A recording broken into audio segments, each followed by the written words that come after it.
What it do, guys? It's D'Anthony here, man, aka Hood Scout, back again for another edition of the Hood Scout podcast. And this is really a unique podcast, a podcast like no other. We're going to have athletes, we're going to have coaches, we're going to have intellectuals, we're going to have media members of all sorts. And don't forget, guys, to like this podcast, share this podcast, and help grow this podcast. This is not just my podcast. This is also your podcast. And the only reason it's going to grow is because you guys are going to be invested in it, guys. Sit back, get your beverage of choice ready, get your popcorn ready, get your dinner ready, get your steak ready, get your vegan meal ready. Tune in, guys. Hood Scout. Peace.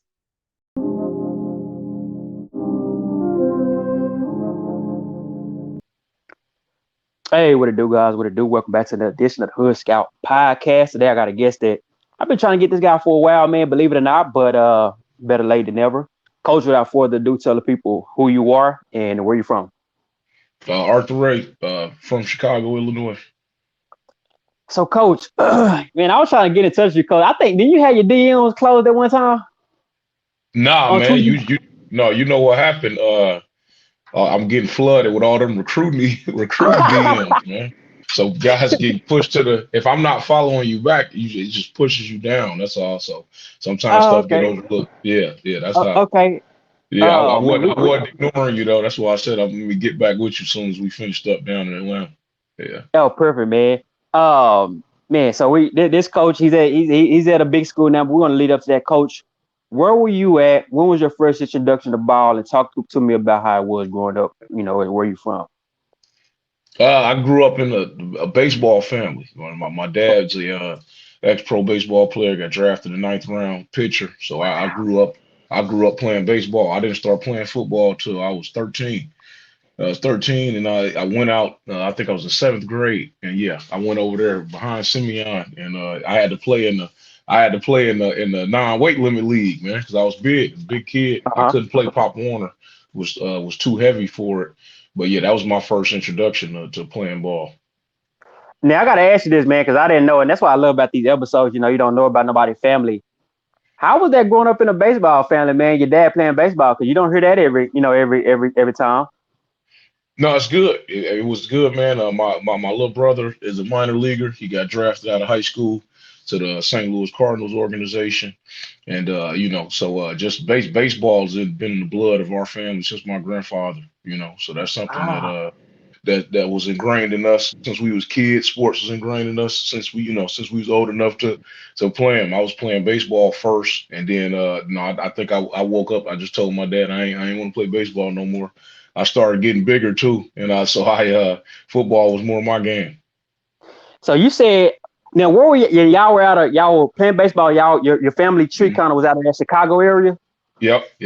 Okay, yep. And then you said your grandfather was too, man. That's fascinating to me. Oh yeah. My grandfather, he had a team. He had a little league team. Used to take him around and go places. I heard all the stories from my grandfather and my dad just about that upbringing with them growing up playing baseball. So yeah, that's how it was. Man, that's fascinating. I gotta ask you this because we ain't even on the football stuff. I'm fascinated by this really quick. Yeah. Do you think? I don't know if you follow baseball now or you used to, but do you think that baseball is kind of diminished within the urban community, if you will? And if so, why? I think it was, and to be honest with you, yeah, I think as a whole, I think it still is. I think it's been a big initiative in the city of Chicago to try to get baseball back in the urban communities, back into the African American communities primarily. So they got different programs like the White Sox has a program, and in different little leagues has a program. We right by. Me and my brother played at Roseland Little League, but then of course our rival Little League was Jackie Robinson. But that's the team. They went down to the Little League World Series and different stuff like that. So the South Side baseball has always been alive, but I think that it's a game that it needs more emphasis, especially in our community. Well, baseball very rich Chicago. We're talking about the Cubs and the White Sox. Yep. Okay, now we can fast forward back to football. So what age did you kind of fall in love to the game, Coach? Was it kind of that middle school area? And did you play the game because you was bigger, you had size, and it was fun? Or did you kind of see a future in it? I think that at 13 I fell in love with it. First day I put on pads, man. I didn't know how to hit. I didn't know what I was doing. It just football seemed more exciting than baseball when I was watching it. And then, after I went out there and I had some great coaches, my little league coaches, Coach Robertson, Coach Lee. I had some great guys. They once they got my feet underneath me and I started learning how to use my weight, use my body, then I fell in love with the game fast. What position were you when you first started off? Center was my very first position I played. Woo! Okay Crazy, then. right? 'Cause that's my favorite position to this day. That's the position that I would grow up even older and play and learn to master. So yeah, that's the center, my very first position. What do you remember about those early days of playing ball? Being nervous, be not knowing how to hit. Yeah, I remember Yeah. putting on my pads and then we had a tackling drill and I didn't know how to tackle. Like I think I walked up and was hugging the guy. I didn't know what was I didn't know, I didn't know how to use my weight, man. I had just came from baseball and this was literally my first introduction to football. I ain't even know what was going on. But it just being real eyes wide open, man. Just taking everything in, learning it, and the physicality of it is what I enjoy. Now walk me through that. Let me say that before I say this. How big are you, Coach? 6'4", 300 pounds. Woo! Yeah, that's outline right there, baby. Yeah, yeah, yeah, yeah. Yeah. Walk me through that high school experience, man. What was high school like? And then, let's kind of lead up into that. I went to Mount Carmel High School, Catholic school in Illinois, big time powerhouse Catholic school. Donovan McNabb Mm. went there. Simeon Rice, Antoine Walker, just to name a few. But a lot of great football tradition. So I was it was well, this was year two of me playing ball officially and step on foot on Mount Carmel campus. And I got hit with adversity my freshman year. I was placed on the B team. A couple of the coaches in my earlier they told me I wasn't good enough. I remember coming home and telling my dad I wanted to transfer to a public league team. I wanted to go to Morgan Park because that's right by my house, growing up in the Hunnits on the south side of Chicago. And but my dad told me no. He didn't let me transfer. And because he it taught me a good lesson then too. Taught me how the real world work, not to run from that adversity. And it made me better because just those guys giving me that added fuel on top of everything I already had. It just turned me into something else. Turned me into something different, man. Sophomore year was great. I grew 2.5 inches that summer and put on about 40 pounds. So now I'm balling. I'm playing left tackle on the sophomore team. And then they moved me up to varsity in the middle of the sophomore season.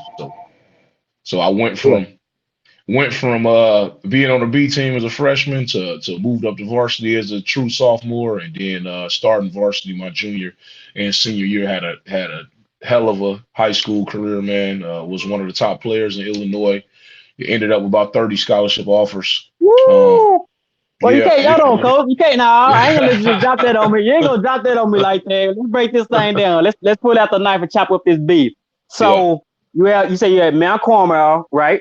yeah. Mount Carmel, Now, yeah, what's I'm a nerd. I'm a little nerdy, man. I like all the little nuances. Now yeah. Chicago, I know for instance the Chicago got a lot of I think they got good prep basketball teams. You know what I'm saying? Hmm. Hmm. Like the schools, there are the good schools considered the Catholic schools or the prep schools? 'Cause I think Anthony Davis came out of there and a few other NBA players. So how does that school system work? Because down here in Texas, you got some private schools, but it's Yeah. mostly public.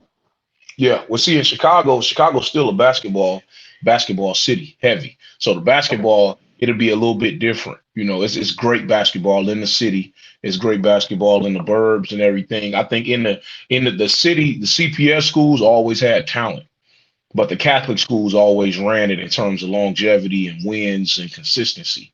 So that's sort of the dynamic when it comes to Chicago football with that.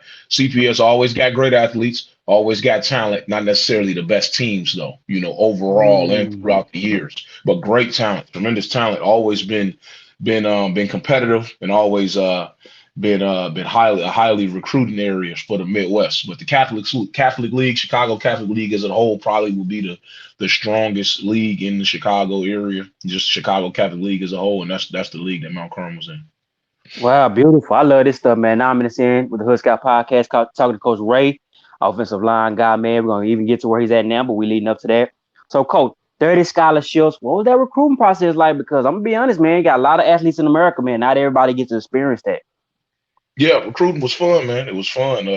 It's good to be wanted. Like I tell the guys now when they could go on their recruiting visits and they looking at everything. I think that for me, being able to go compete at those camps, Nike camp was huge then. Remember the Nike camp back in '07, the college coaches was there. I remember seeing Urban Meyer, seeing Jim Tressel, seeing all them head coaches there. They right there, like the combine, so to Yeah. speak. So that was back when it was live. And I was able to have some success, man. Recruiting just was fun. I think at the end of the day, what it came down to at Michigan State was a home field because to be honest with you, I was committed to Boston College throughout my senior season until December when Tom O'Brien he resigned from Boston College and went to North Carolina State. And so then that's when I decommitted and opened up my recruiting process again. And then Mark and Antonio, Dan Rochar at Michigan State, Michigan State became home for me. Man, I remember that Boston College era, man. We talking about was Oh Matt yeah. Ron still with them or that was before Yeah, then? yeah. That's the Matt Ryan era. That's the Yeah, era when yeah, they were sending the O lineman to the NFL every year for like 8 years yeah, straight. They was sending yeah, O man. linemen. They was breeding. Don Horton was the guru, and he was a great coach, man. He had stayed in contact with me all summer. Loved that dude, man. God rest his soul. He passed away a couple years back, but yeah, he's a good dude. And you went up to the Boston area for a recruiting visit as well. Yeah, me and my mom flew up to Boston, man, and we What's that? got What's off. that East Coast like? Is Boston kind of similar to Chicago? Or is it a lot different? It's crazy. It's anybody from the city, the red line. The red line go from Oh yeah, 95th, go all the way to downtown in the city, right? So when I got off the plane at Boston, they got a train. It's similar to the red line like in Chicago, and they take you all the way through downtown Boston. So I'm going, it's the water, it's downtown. I was like, oh man, this feel like home. Even yeah. though I'm 18 hours away and just being on the East Coast, I had fun, man. I know that it's good seafood out there. I tell you that. So, but Yeah, it's all good. The people was good. Boston College was at the end of the train ride, so I think back then it was Boston had 60 colleges in downtown woo. Boston. So I was like, yeah, this is the place to be. I know I'll be able to have fun and play some good ball. Man, that's fascinating. That's fascinating. I remember they had man back in the day. I'm a college football guy. I love college football. I remember they had that Yeah, bad running back came out of there years ago. You remember that guy went like first, second round. He didn't do a lot in the NFL. I think his last name was Green. This was yeah, I know years who you're ago, talking man. about. I know who Yeah, you're talking about. yeah, Yeah, yeah, yeah. yeah, yeah. They've had some guys come out. So you commit to Michigan State. How was the experience like for you, man? Man, great, great. My Michigan State experience was definitely one I'll never forget. Right? I became a man out there in East Lansing. East Had to, Lansing. had to, Yeah, yeah, had to go through a lot of mental stuff. Really, solo in that standpoint, because in terms of that adversity, then being such highly recruited and having so many high expectations, going to the Big Ten, being a Midwest guy, I was excited about that because my parents would be able to see all my games. Probably the farthest drive for us would have been Ohio State. That's six. Not what Penn State would have been the farthest drive. But yeah, that was a fun time. now, what was the hardest thing you had to deal with up there, coach? As far as you're a young man going off school. What was kind of tough to deal with? Really, right after signing day. Right after signing day, I found out I got diagnosed with bone cancer after I had a lump on my shin at the beginning of the playoffs during my senior season at Mount Carmel. And I'm not thinking it's nothing. Guys, they have been diving at my legs. We run the veer option. So I had played with Coach Frank Lindsay. He old school. We run the veer option, so it's downhill now. So for guys to defend us because they couldn't stand up with us, they just diving at our legs. So I'm getting hit in the legs all season, not thinking nothing of it. I'm just thinking it's just a normal bump, but it was a tumor growing, that whole time. So I found out I got a biopsy. My leg was giving me pain. I went and got a biopsy, found out it was a tumor. I got diagnosed probably a week after signing day. Then I had to start chemo immediately. So, of course, all the emotions, man. I'm 17. I'm on top of the world. I just signed that scholarship, about to go play in the Big Ten, and then it all came crashing down. I was on the pediatric floor. at UIC Hospital, downtown Chicago at 17th and Taylor, man. That changed my life. That changed my whole perspective. And the reason why is because it was kids in there way younger than me going through worse forms of cancer than me at the time. They'd been in the hospital 2, 3 years. And I was, here I am. I was feeling bad about myself and feeling down about everything that happened and feeling like I let myself down, because I wasn't able to go up there on time. It was crazy. But Michigan State was great. Coach D called him right away, and they told me they was gonna keep me on scholarship, which is a blessing. Yeah, that is. Yep. Which ultimately led to me becoming the first person in my family to graduate college. So it was crazy, man. But yeah, that time definitely was a crazy time for me. That's very powerful, man. That's very powerful. 15 minutes in the Hood Scott podcast. I'm loving this stuff right here. That's very powerful, Coach. And I'm glad that you overcame that and you're here today and it's a testimony. And I think that you brought up another lesson. Sometimes when we go through stuff, we kind of forget others are going through stuff maybe just a little bit worse than us. You know what I'm saying? To Yeah, kind of put it in yeah. perspective. But man, that was really tough, man. I'm glad you survived that. Um, wow. What lesson did you learn through that adversity? Um, got to be prepared for sudden change. I think as athletes, especially football players, we talk about sudden change and things happening that we really can't control. Just it taught me how to endure things a little bit better than I think most people can. When things don't necessarily go your way, I had to work through them emotions, man. I was young, I was a kid working through that stuff, and I didn't really understand a lot of it at that time. But now that I'm a man and I got a good grasp on who I am, and it changed me completely. It changed the person I am. It's the reason why I am how I am in a lot of different ways. But it definitely opened my eyes up to being able to feel like I can overcome and accomplish anything. And that's why I shoot for the moon. That's why I tell my players all the time, and I'm on them. Even the life lessons that I teach my guys when we in the room. Good stuff. Good stuff. What did you what did you study at Michigan State? Studied communications. Yeah, at first I Okay. thought I thought I was gonna be Stephen A. Smith Okay. talking to ESPN talking about that was my retirement plan after I played in the Yeah. league 10 years. That was Okay. yeah, I talked about that when I was in high school. I said, I'd just be working on ESPN with my career over with. Let me say this. Let me say this, Coach. Man, you will be surprised how, and I'm grateful, man. That I talked to all these coaches. I'm so grateful for it. But high school, especially high school, but you will be surprised, man, at how many coaches went to college to do that. I mean, they tell me Yeah. the same. Oh Look, yeah. you will be surprised. I've had so many coaches tell me, I'm loving one coach now. My brother down there at Apollo Duro in West Texas. He said I was gonna be on ESPN. And another guy said Yeah. something similar. Yeah. So that's Yeah. funny how that works. I guess that's the next best thing in the sports. But that is funny how a lot of coaches want to go into that. Man, that's funny to me.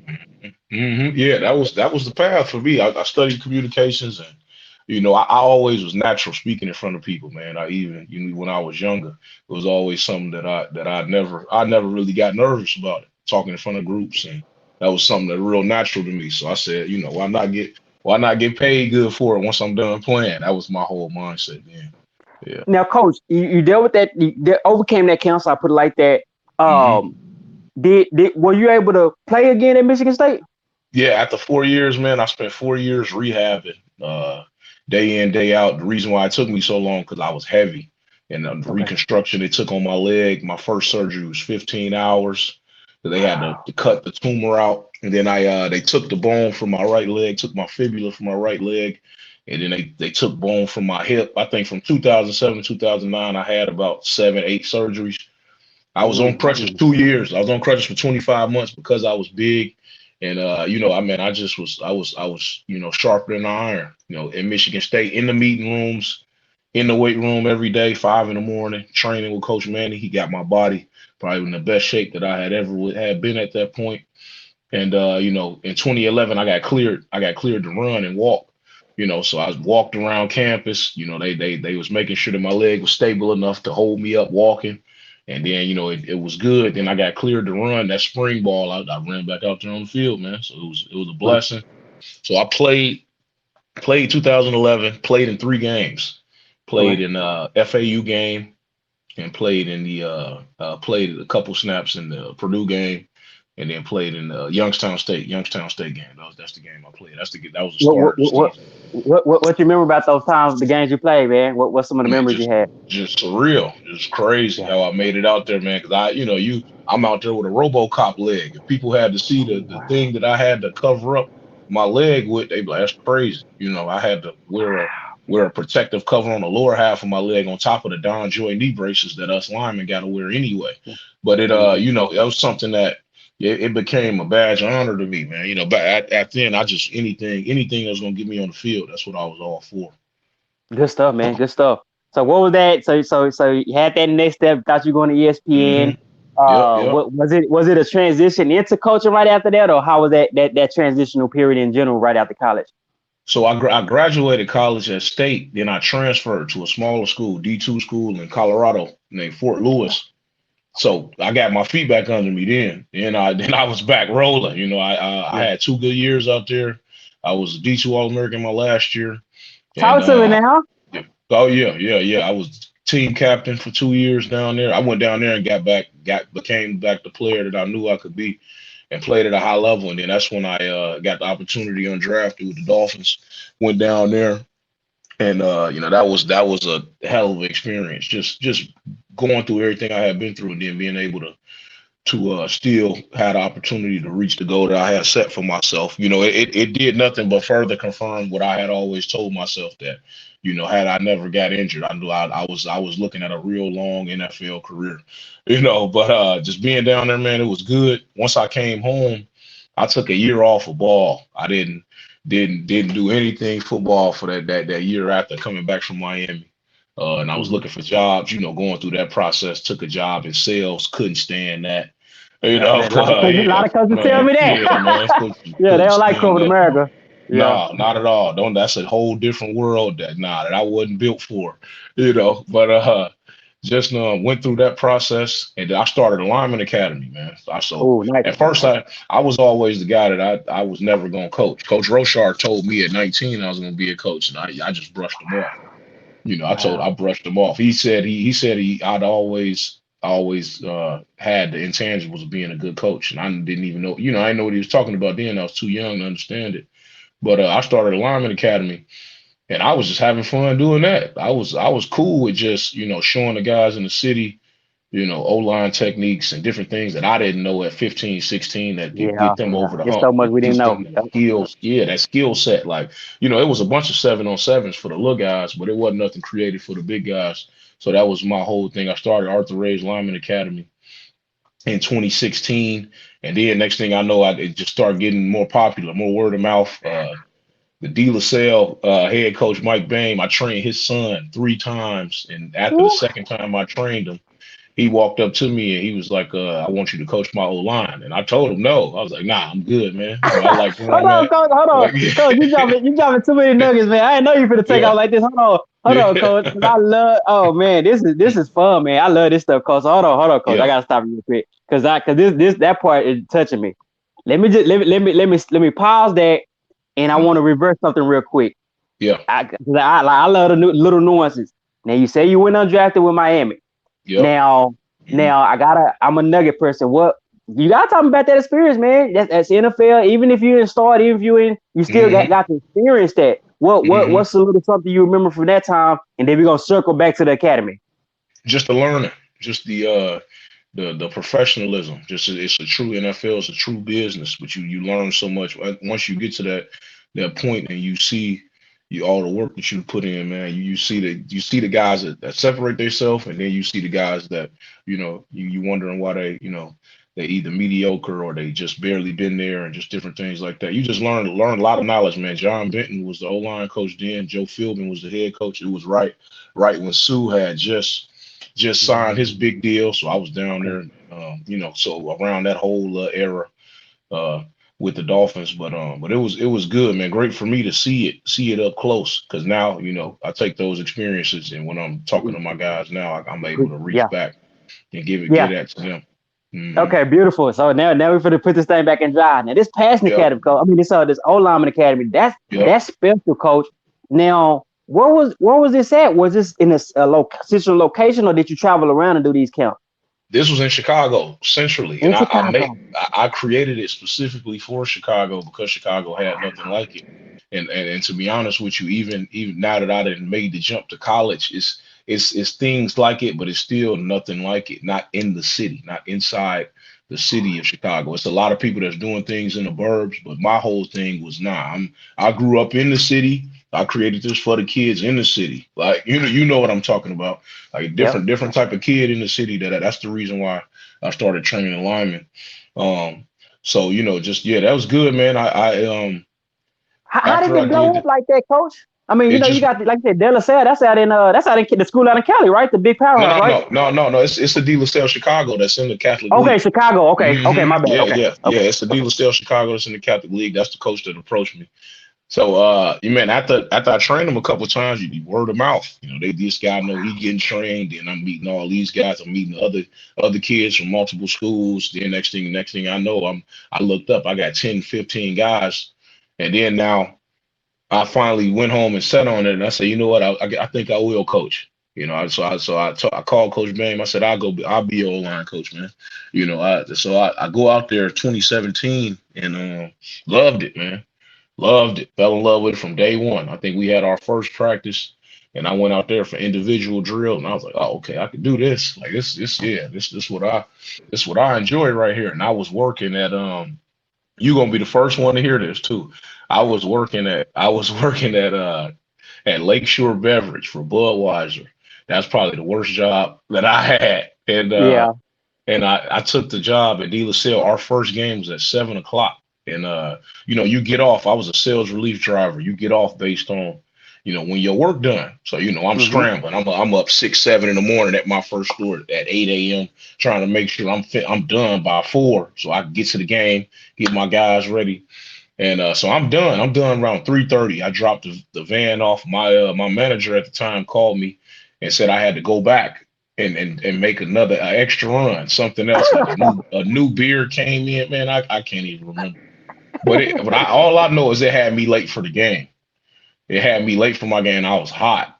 I was on Yeah. fire. Yeah, I was hot. And the crazy thing is, yeah, you the first person to hear this, but yeah, I quit my job the next day.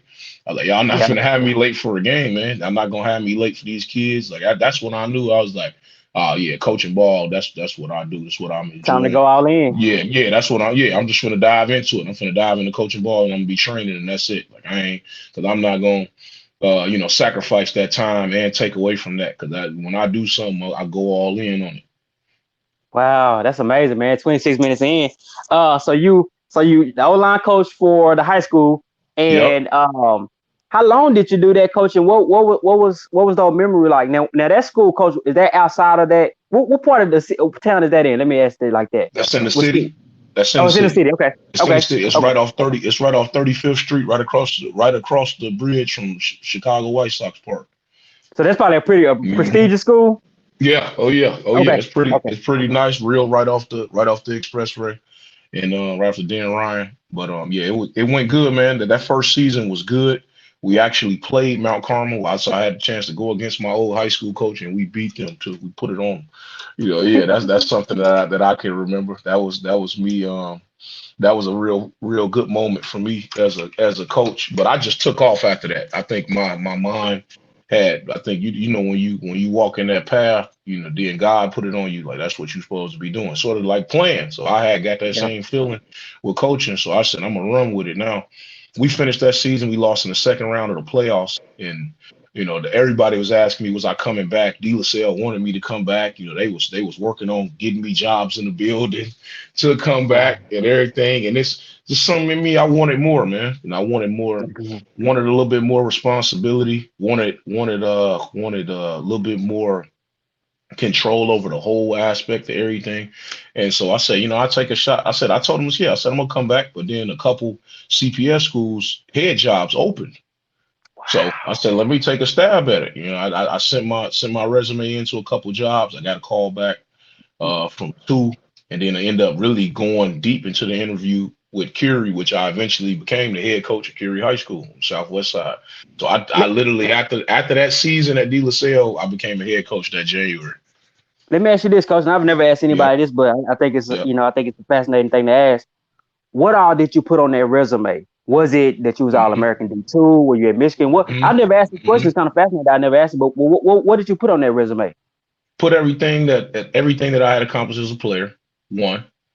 And then from high school to college to after that, even at Fort Lewis and then with the Dolphins and then everything like that. All my resources put my one coaching job at De La Salle as the O Uh-huh. line coach. And then just after that it was just you know what I did? I had a lot of great character references. I called Mark D'Antonio, who was the head coach at Michigan State. He wrote me a letter of recommendation. Dan Rochar, my O-line coach, wrote me a little letter of recommendation. Then some more in the academic support staff, they wrote me 2, 3 letters of recommendation. That Michigan State, they had their arms around me, man. So even when for this job, because my principal called Coach D as a reference, Wow. and Coach D answered, and they had a long conversation. And that was part of the reasons why I got the job, because a lot of guys, they thought I was young, they thought I wasn't ready for Uh-huh. that type of position. But that was what got me over the hump, 100%. That I'm not gonna toot my horn, but that question and that answer, that's a nugget because I know it's 30 minutes in, but somebody gonna need to hear that part because Yep. they're gonna Yep. want to know how to break through that ceiling. And you just dropped the Mm-hmm. nugget. I didn't really think like you think I put my old job, I put my this, that, and the other, but you don't think the Mm-hmm. recommendation. And that go far, like that, like what they all Oh saying yeah. is who you know, not what you know a lot of times. That's the nugget right there. Wow. And this business is who you know and who know you when that job open. When that Yeah. job open, when that O-line job open and you need you a young gun that's gonna go get it on recruiting and he know what he talking about, like Arthur Ray in Chicago, let me call him. You know what I'm saying? Like that's how it Yeah. goes, with Hmm. with the job. Because and then if guys don't know you, do you know somebody that's close enough that can get you in contact with those guys? Because it's not a lot of guys that don't guys, especially in the college game and in the NFL game, they don't hire guys they don't know. That's the biggest nugget that was different from what I had thought when I was in high school. Way different. Yeah. You just dropped a nugget on me, coach. You said they don't hire guys they don't know. Not likely. I mean, if you get in to get an interview, somebody knows somebody on that staff for you, and they called for you because then somebody on that staff was like, "Oh, okay, he check all the boxes," and then okay, let's bring him in because really it's a character check because and you got to think about it. That college staff and that any professional staff has to be close knit because there's so many different elements and so many different things that can break it apart. So you got to have people you trust around you. So I understand it now after being in it coaching college for a while. So, but as a high school coach, I'm like, no, best resume wins. No, Yeah. it's not that at all. Best resume looks good, but if they don't know you, it just look good. Woo, boy. If Yeah. if we didn't have more to go and more to talk about, I'll shut this thing down right now. I would shut this thing down because that's good stuff to me, boy. I mean, and I can attest to that, man. I had got a job when it wasn't a job. I got an interview at WFAA, and what that is that's one of the Yeah. biggest news stations really in the country. Dallas is a big Hmm. market.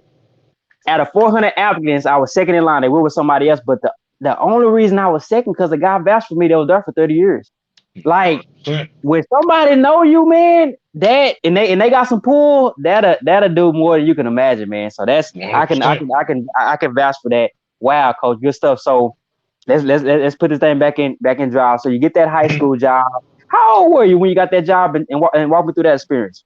28. I was 28 when I was 27, then I turned 28 that summer. Yeah, I was 27 when I got that job at Curie, and it was bad. It was an experience. I had to Mm-hmm. learn how to navigate, had to learn how to deal with the administration, had to learn how to deal with principal, deal with the AD. There was a lot for me. It was a lot more off the field than I had thought a head coaching job was. And now that after going through it, I'm better for it. But we got a lot accomplished, man. We only won 3 games. We got so much accomplished.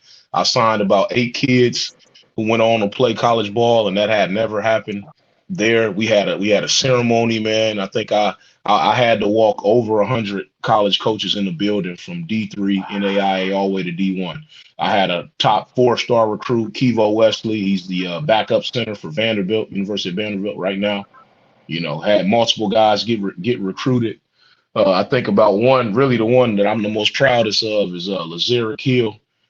He's a starting safety at Quincy University. It's a Division II in Quincy, Illinois.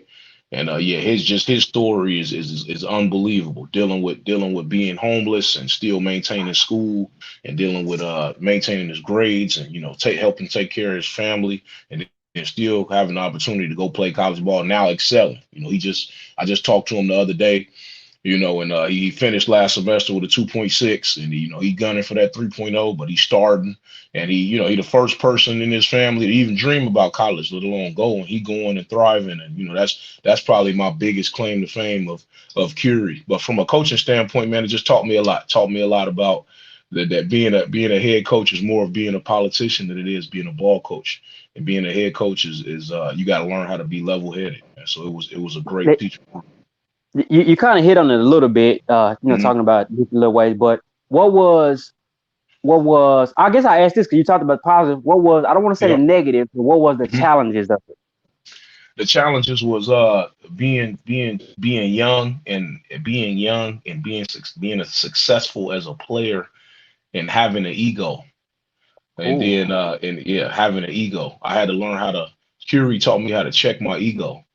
Because even if you are right, even if you do know the correct things, sometimes that relationship is better than you being right. I think your young coaches need to realize that, especially when you're dealing with principals, when you're dealing with administrators who don't love football like you, they don't know football like you, and they don't have that presence. Like, I'm a big guy. I walk in the room, I got a presence, and yeah, some people that makes them a little uncomfortable. And I yeah. wasn't aware of that at 28. I'm not thinking about it like that. I'm just thinking about it like, man, this is what I got to get done. This is what I want to get done for my football team, and then not really, it was sort of a me versus them mentality instead of us working together. And I think that's where I messed up at. And that's where I took from to learn from. Let me ask you this, Coach. Did you have any pillars that you leaned on? Any mentors? Anybody that you kind of would try to glean some understanding from at that time? Yeah, 100%. Yeah, 100%. Just a lot of coaches that I trust in the Chicagoland area that have been there. And then a lot of older coaches though, because I think that once I took over Curie and I had a program, and I'm starting having some success, and we getting the kids recruited and all these good things is happening. I said, man, down the road, that's what sparked my ultimate goal, which is to become the head coach of Michigan State University when my career later on down the road of my career. So yeah, I leaned on Coach D, leaned on coaches that I played for and learned from, just talking to them about different things, how I need to handle stuff. But they got me in check. But a lot of that, like I said, was just me letting that ego go.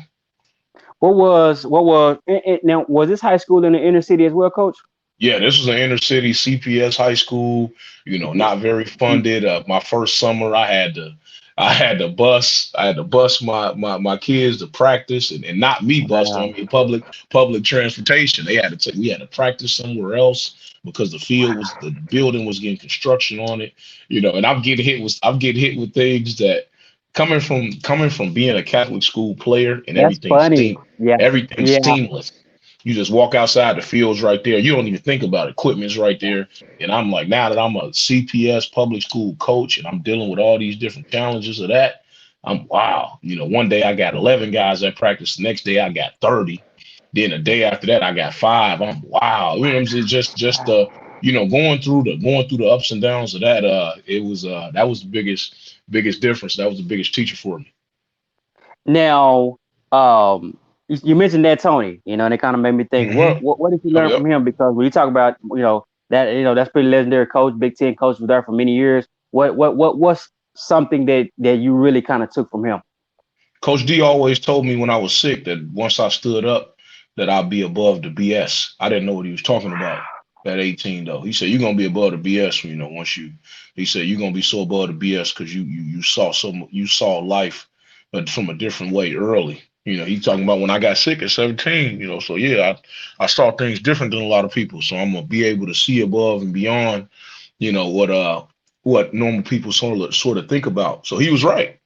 He was right. I just didn't know how to take it then, and being able to understand, like I said, the power of the relationships, and understand how to work and maneuver those relationships while you're in that position.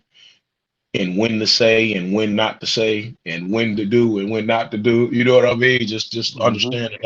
understanding how to go about your business, especially when you got that spot and you got that pressure on you as a leader. Good stuff, man. 40 minutes in. Just go take a little bit longer. I won't take up all day with Coach, but I'm Mhm. enjoying this, man. I hope he is too. So, Coach, what was that next push after that job? After Curie, I entered the college ranks. One of my good teammates, Zach Huter, he was the O-line coach at Northwood, and he called me. He said, "Man, I'm going to go back to Michigan State to work in the recruiting department. Do you want to coach college?" So I'm like, "Hell yeah, let's go!" Like, Real talk. Real talk. Can you hear me, Coach? Think Coach might have. You didn't mute yourself, did you, Coach? you got me? Yeah, I got you now. So you Okay, say he yeah. asked, he asked, did you want to get that college job? You say, heck yeah. Then what was it from that? You got me, Coach? I think Coach maneuvering with his Uh, phone real quick. yeah. So he called me and he said, I'm gonna get you in for an interview. So I went up for the interview, got the job at Northwood, Division II in the GLIAC, playing Grand Valley State, Ferris State, Wayne State, Saginaw Valley, big time top Midwest Division II conference. So it was fun, man. It was my first introduction to I can get paid to be a ball coach every day of the week. And Yeah. I just love that aspect of it. Mhm. I took a pay cut to go coach D2 ball because I was the dean of students at Curie. I was the dean of students at Wow, Curie. So and I that's had a surprising great though, Coach. job. You Oh yeah, took a pay yeah. cut from Oh high. yeah, Yeah, yeah, I'm surprised by that. yeah. I took Now, a pay not that cut. you took a cut, but that Mhm. it's a cut from a high school job to even a smaller college job. Yeah, smaller college jobs, you looking at between 30 to 45, Okay. starting off as a position coach. So I took a pay cut to go coach in Michigan. And but it's because I wanted to be a ball coach all day. I Yeah. had got tired got tired of suspending kids and breaking up little girl fights, man. Right, right. That's funny. Now, real talk though. I ain't want to deal with that. I just wanted to coach ball. So, you know, I took that and that had 2 great years down there. Well, really 2019 was tough. We only won at one game, but I learned so much from a coaching standpoint. All my techniques were challenged. All the things that I believed in as a coach was challenged. Coaching at the D2 level, so I was able to develop my formula on what works, what doesn't work, and then really use it actively. Like even from a cerebral standpoint of what gets your players motivated. Because I think that as a young coach, I look at a lot of the older coaches and I'm like, oh, I know more than him. Oh, I can do this a little bit better than him. I can explain that a little bit better. It's like, nah, at the end of the day, can you get it out of them players like he can though? That's why he at that Mhm. level. So Yeah. that was man, when it's things I believe in, but it's not looking on tape how I want it to look. But it was good, man. Coach Leonard Haynes was a great mentor for me. He was our head coach. And so I had good two years down there. Then the COVID year, obviously, spent a lot of time online. And that's really when I started my offensive line clinic series on Twitter. And I start tapping in with Football Scoop. I did an online clinic with Football Scoop, and really, I took off after that. A lot Yeah. of coaches that I didn't know, they found out about me, and then it's crazy because 4 months after I did that Football Scoop clinic, I was offered a job at Arkansas. Man, that wow. So Hmm. number one, do you still do some of these teachings and academies and stuff? And Oh if yeah. you do, Well, see, I do a lot of the I do go a ahead, lot real of talk. clinics. Do a lot of clinics. I normally drop tidbits on Twitter. Me myself, Tony Schiffman, who's another great offensive line coach, O-line coach at Elmhurst, and Logan Tooley Tillman, who's one of the linemen that I trained for the NFL draft when I first started the academy. He's doing O-line training and Yeah, traveling he all is. around now. Yep. So me and those two, we do a Twitter deal where we with spaces on Twitter where we talk O-line play. We was doing that for a minute, and then me and Logan, we actually about to come out with a little clinic series over this next month, so it's gonna be good. Y'all tune into that, Coach. Drop your Twitter handle real quick. It's just your name, so that people can find you, Yeah, because yeah, that's important too. yeah. Twitter handle is at Coach LA 73. Okay. Now, Coach, when you was at like when you was at the smaller college, how did you learn hmm then? What was your ways of? Because you said you kind of seen the game from a cerebral standpoint. How did hmm you see it like that? Reaching out to coaches on Twitter. Now that I got the college job, I would just contact O-line coaches in Big Ten, ACC, and in the P5 conferences, and I'd be like, "Hey, coach, I watched y'all on tape. Why do you do this a certain way?" Or Wow. I'm asking real life questions to really get me better. I'm like, "Hey, coach, I think the question that probably be weird for some people, but not to me. Any O-line guy, they understand why I asked this. I said, hey, where do you stand on the field? Like when you watching your guys during a drive, and then what are you looking at? What are you looking at, and what are you standing on the field? You can't watch all five. So you watching the point of attack, you watching backside, are you behind them, are you in front of them, and then why? Just to get me more. I wanted to be, I want to be great at this, man, just like a player. So just to get me that much more, being able to get more out of my guys. So reaching out to guys and talking to them about what they do, that's always been me. I'm always gonna be a student of the game and a true learner. Wow, I love this, man. We're just about to wrap it up, man. This is some good stuff. So, Coach, you got that call from Arkansas. Walk me through that, and then I have a few more, and then we'll wrap it up. But walk me through that Arkansas call. What did that? How was that call? And then what does his job mean? And what position do you have there? Cody Kennedy reached out to me, and he said, give me a call tomorrow. And I'm like, oh man, all right. And he was one of the coaches that I had reached out to a year prior because he was at Tulane, and I was just like, hey man, I just want to talk some ball with you, like what y'all doing down there at Tulane. They was running the hell out of the ball in Tulane. I was like, Yeah, man, he real doing physical. something right. I need to Yep. talk to him about what he got, what he teaching, what is his. And then the crazy thing is my connection with Cody Kennedy was came back in full circle with my very first scholarship offer in 2006 from Northern Illinois. Sam Pittman, who's the head coach at Arkansas, was the offensive line coach at Northern Illinois who offered me my first scholarship out of high school. So it was crazy. I hadn't Wow. seen him in 17 years, and then we hopped on Zoom for the interview, and it was crazy. He's the same guy that I met 17 years ago. He was a good man, and they offered me the position, told me what it would entail, with me recruiting and then helping the guys out primarily off the field with film study and learning how to watch tape, learning how to be better of a technician, and so it was a good deal, man. It was a real good deal. Enjoyed my time down there. Wow. I don't know. We had a little static on that, but we're about to wrap it up anyway. So I'm glad it's tripping now rather than earlier. It was a little static when you was talking. I don't know why. Um, so that's amazing how I came full circle. So what's your position at Arkansas, Coach? I was the offensive line analyst, and I was the quality control this past season. Yeah, Wow, crash season. What's your goals? And then you know what? Since I'm getting a little feedback and we're 46 minutes in, I think we can wrap it up right now. Talk about some of your goals right now, and then I want you to give your definition of what it means to overcome. And I think we're in on that one. Talk about your vision of where you want to take this coaching stuff, and then give me your vision of what it means to overcome. And I think we'll wrap it up now. got you. I guess short term, I want to become a position coach in the P5. Offensive line coach in the Power Five conferences. That's my goal. Or become an assistant offensive line coach at the NFL level. That's a dream of mine. Coaching at the NFL level. I always wanted to do that. I think that'd be crazy being able to be an NFL coach after I wanted to be an NFL player for so long as a kid. That'd be crazy just being on it on this side. But then ultimately, like I mentioned earlier, towards the end of my career, as I get a little older, yeah, I want that head coaching job at Michigan State, and then that's something that I'll be attacking once that time comes. That's good. That's good. You overcame a lot, Coach. What did it mean to overcome? And then we'll wrap this puppy up at 48 minutes. Cool. What it mean to overcome? To me, everything. In life, you're gonna get hit with different things. You're gonna get hit from multiple different directions, and a lot of times you ain't gonna be able to control it. It's a quote that I tell my room: we attack adversity with intensity. We don't shy away from it. You don't shy away from the bad things, the painful things, the things that make us feel bad, because I think that's what eventually led to me getting better. Once I got healthy enough to really go in the weight room, really utilize all that energy I had in me, that's when it got better for me. I used all of that anger that I had for good within myself, and it worked out. So I use that same thing to teach my guys in my room, You know, when I'm looking at linemen, I want guys that's naturally aggressive, that naturally got that chip, because that was me.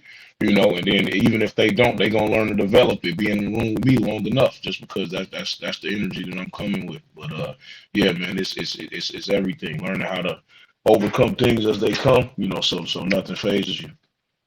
Man, that's it. I was about to ask you a little lineman new ones, but you just said you like physicality in that, so I don't even got to ask the next question. 49 minutes in, yeah, I probably would have taken just a little longer, but I don't know. It started kind of choppy, so I don't know if it's a connection issue or the headphones or whatnot. But I think 49 minutes. I think this was beautiful. I think we covered a lot. So, Coach, man, thank you for joining me. I'm gonna post a little few snippets of this on social media now, man, and I see you down the line, Coach. You're gonna be a head coach. You're gonna get that big college job very soon. I'm speaking it right now to existence because I can see how you are from a cerebral standpoint. So keep the faith, man.